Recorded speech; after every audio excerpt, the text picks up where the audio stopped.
story? All right, good. Now, stories have to have characters, dialogue, and a dramatic lesson learned. A point to the story. So let's look at who is in the story. Who are the characters? My siblings.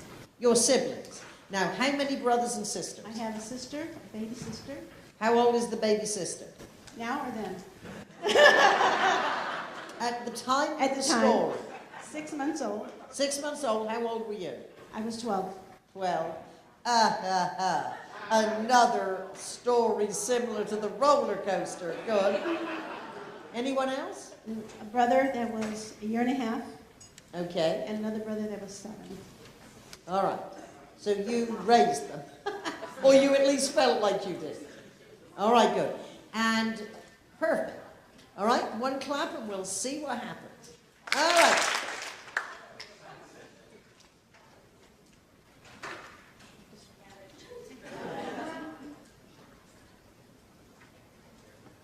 I was a mother of 3 at the age of 12. Oh, no. Okay, good technique now.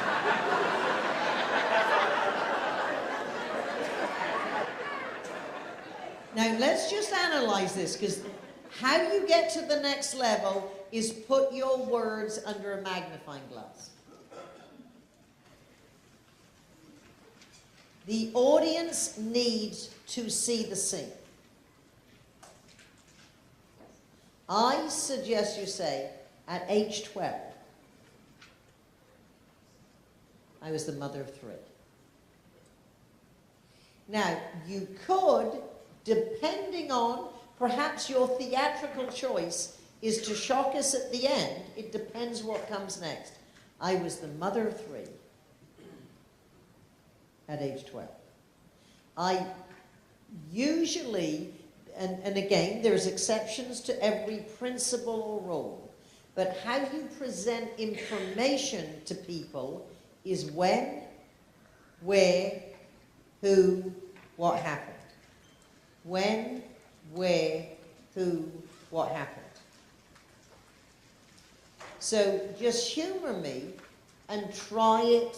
And I might tell you, no, it's better the way you did it, but for this exercise, say, at age 12, pause so they can put it into context of the time. At age 12, as a mother of 3. Now pause there and let them think about that. Right? And then the next line. At age 12, I was a mother of 3.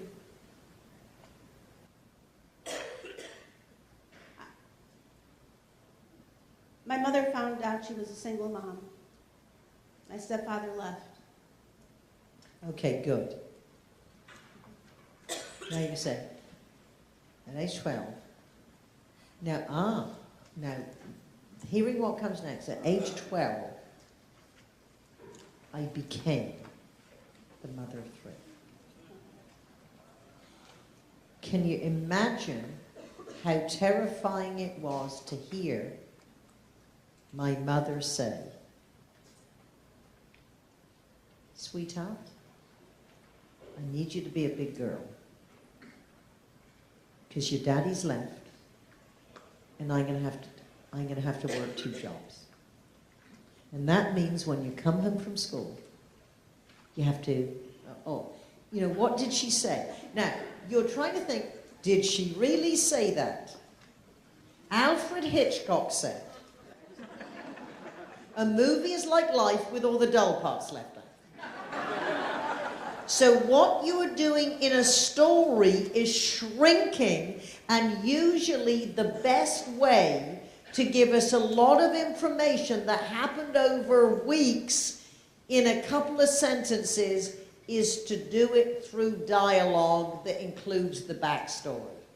As my partner in crime and coaching camps and world champions edge, Darren LaCroix says, is what you are saying developing characters or moving the story forward?